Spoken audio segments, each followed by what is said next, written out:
नमस्कार। काव्य गुण की चर्चा के बाद कुछ महत्वपूर्ण काव्य दोष है परीक्षा की दृष्टि से, उन पर हम चर्चा करेंगे। तो सबसे पहले तो काव्य दोष से हमारा तात्पर्य क्या है। अगर एक पंक्ति में हम इसकी परिभाषा दें तो काव्य की जो अनुभूति है, काव्यानुभूति एवं उसके सौंदर्य बोध में जो तत्व बाधक सिद्ध होते हैं उन्हें हम काव्य दोष कह सकते हैं। सामान्य सी परिभाषा कि काव्यानुभूति एवं सौंदर्य बोध में जो तत्व बाधक सिद्ध होते हैं उन्हें हम काव्य दोष कह सकते हैं। काव्य दोषों की संख्या है वो बहुत है, लेकिन हमारे प्रथम वर्ष के पाठ्यक्रम में जो महत्वपूर्ण काव्य दोष समाहित है हम यहाँ उन्हीं पर चर्चा करेंगे। सबसे पहले बात करेंगे हम श्रुति कटुत्व।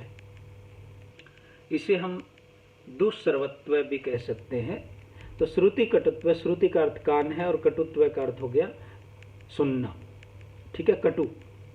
तो जो कानों को सुनने में कटु लगे उसे हम क्या कह सकते हैं, श्रुति कटुत्व दोष कह सकते हैं। तो श्रुति का अर्थ हुआ सुनने में जो वर्ण, जिसमें हम शामिल कर सकते हैं टैव वर्ग के अक्षरों को, तो सुनने में जो वर्ण अथवा शब्द कटु लगे अर्थात जो कानों में खटके, उनके कारण काव्य में श्रुति कटुत्व दोष होता है। श्रृंगार, करुण और शांत रस में इस प्रकार के कठोर वर्णों का प्रयोग दोषजनक माना जाता है, किंतु वीर, रौद्र, भयानक, इन सब में ऐसे वर्णों का या शब्दों का जो प्रयोग है वो क्या बन जाता है, गुण बन जाता है। तो विशेष तौर से श्रृंगार, करुण या शांत जो रस हैं, उन रसों में इस तरीके के टय वर्ग के अक्षर हुए उनका प्रयोग है, वो प्रयोग दोषजनक माना जाता है और उस दोष को हम क्या कहेंगे, श्रुति कटुत्व दोष कहेंगे। यदि हम उदाहरण की बात करें तो उदाहरण लिया जा सकता है कि कवि के कठिनतर कर्म की करते नहीं हम धृष्टता, पर क्या न विषयोत्कृष्टता करती विचारोत्कृष्टता। यहाँ तीन शब्द हम पर जोर दे सकते हैं, धृष्टता, विषयोत्कृष्टता और विचारोत्कृष्टता। इनमें जो टय वर्ग के जो अक्षर हैं या टय स्वयं का जो आगमन है वो आगमन कानों को हमें क्या लगता है, कटु लगता है, और इसीलिए यहाँ कौन सा दोष हो जाएगा, श्रुति कटुत्व दोष हो जाएगा। दूसरा दोष हम बात करें च्युत संस्कृति। इससे हमारा तात्पर्य क्या है, जहां भाषा अथवा व्याकरण के नियमों के विरुद्ध काव्य में अशुद्ध शब्दों का प्रयोग किया जाता है वहां च्युत संस्कृति दोष होता है।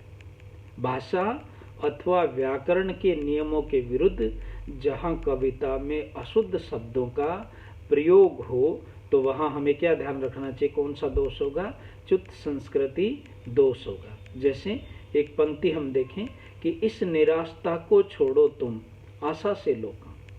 तो यहाँ निराशता शब्द है, ये अपने आप में कोई शब्द नहीं, निराशा का प्रयोग होता तो समझ में आता, लेकिन यहाँ इस शब्द में तय का प्रयोग करके इसे क्या बना दिया गया है, अशुद्ध बना दिया गया है। और इस तरीके से काव्य में किस दोष का आगमन हो गया है, च्युत संस्कृति दोष का आगमन हो गया है। इसी तरीके से तीसरा दोष ग्राम्यत्व दोष, जहाँ शिष्ट समाज में प्रयुक्त किए जाने योग्य शब्दों के बदले असभ्य और गंवार शब्दों का प्रयोग किया जाए वहाँ ग्राम्यत्व दोष होता है। ग्राम्यत्व दोष कहाँ होता है कि जहाँ शिष्ट समाज में प्रयुक्त किए जाने योग्य शब्दों के बदले असभ्य और गंवार शब्दों का प्रयोग किया जाए वहाँ कौन सा दोष होगा, ग्राम्यत्व दोष होगा।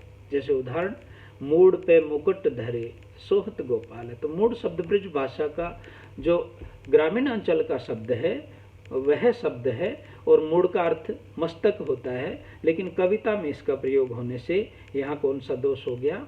ग्राम्यत्व दोष हो गया। अप्रतीतत्व दोष या अप्रतीतार्थत्व भी हम कहते हैं इसे, अप्रतीतत्व या अप्रतीतार्थत्व दोष। काव्य रचना में जहाँ शास्त्र विशेष के पारिभाषिक शब्दों का प्रयोग किया जाता है वहाँ अप्रतीतत्व या अप्रतीतार्थत्व दोष होता है। अर्थात कविता में जहाँ शास्त्र विशेष के पारिभाषिक शब्दों का प्रयोग हो वहाँ इस दोष का आगमन हो जाता है। जैसे उदाहरण देखें कि तत्व ज्ञान प्रकाश सो दलिता से जो आही, विधि निषेध में कर्म सब बाधक हो ही न ताही। यहाँ दलितास्य एक शब्द आया है और दलितास्य शब्द में प्रयुक्त आशय शब्द है, उसका अर्थ क्या होता है? मिथ्या ज्ञान या वासना। तो ठीक है, ये दार्शनिक पदावली का ये शब्द है और शास्त्र विशेष का शब्द होने के कारण यहाँ कौन से दोष का आगमन हो गया? अप्रतीतत्व दोष का आगमन हो गया। अगला हम देखेंगे क्लिष्टार्थत्व दोष। तो जैसे क्लिष्ट प्लस अर्थ, जहाँ कविता इतनी क्लिष्ट हो कि उसका अर्थ ग्रहण करने में हमें बहुत ज़्यादा कठिनाई का अनुभव हो, वहाँ कौन सा दोष हो जाएगा? क्लिष्टार्थत्व दोष। तो जहाँ शब्द का अर्थबोध करने में क्लिष्टता अथवा कठिनाई हो वहाँ कौन सा दोष हो जाएगा? क्लिष्टार्थत्व दोष। जैसे एक उदाहरण देखें हम, अजा सहेली तासु रिपु ता जननी भरतार, ताके सुत के मित्र को भस्तुम बारंबार। कवि कहना चाहता है, एक सिंपल सी बात है, सामान्य सी साधारण सी बात है कि भजतु बारंबार, किसका भज कर, किसका भजन कर। तो यहाँ इस भजतु बारंबार तक हमें पहुँचने के लिए बहुत सारी चीज़ों को हमें सुलझाते हुए आगे बढ़ना है। जैसे पहली बात क्या कही कवि ने कि अजा सहेली, अजा हम कहते हैं बकरी को, और बकरी की सहेली क्या हो गई? भेड़। तो बकरी की अजा सहेली, अजा की सहेली का अर्थ हम पहले पद से निकले कि भेड़। तासु रिपु, और उसकी सहेली का जो सबसे बड़ा शत्रु है, तो भेड़ का सबसे बड़ा शत्रु हमें ध्यान में होना चाहिए, क्या होता है? बरूंठ। बरूंठ का जो कांटा होता है वो उसके ऊन में चुभ जाता है और जब भी भेड़ बैठती है तो वो दबता है और दब के उसे असहनीय पीड़ा देता रहता है। तो भेड़ का सबसे बड़ा शत्रु जो माना गया है वो बरूंठ। तो दो पहले जो पद है उसमें हम कहाँ तक पहुँचे? बरूंठ तक पहुँचे। अजा सहेली तासु रिपु और ता जननी भरतार, उसका जो रिपु है, शत्रु है अर्थात भरूंठ, उस भरूंठ की जो जननी है, तो उसकी जननी कौन हुई? धरती। और ता जननी भरतार, और धरती का जो पति है, स्वामी जो माना जाता है वो कौन माना जाता है? इंद्र। और ता के सुत के मित्र को, और उनके पुत्र कौन हुए? अर्जुन। और उनके मित्र कौन हुए? कृष्ण। बस तुम बारंबार। तो कवि यहाँ केवल इतनी सी बात कहना चाहते हैं कि श्री कृष्ण का बार बार तुम भजन कर, ठीक है, उनकी आराधना कर, उनकी स्तुति कर।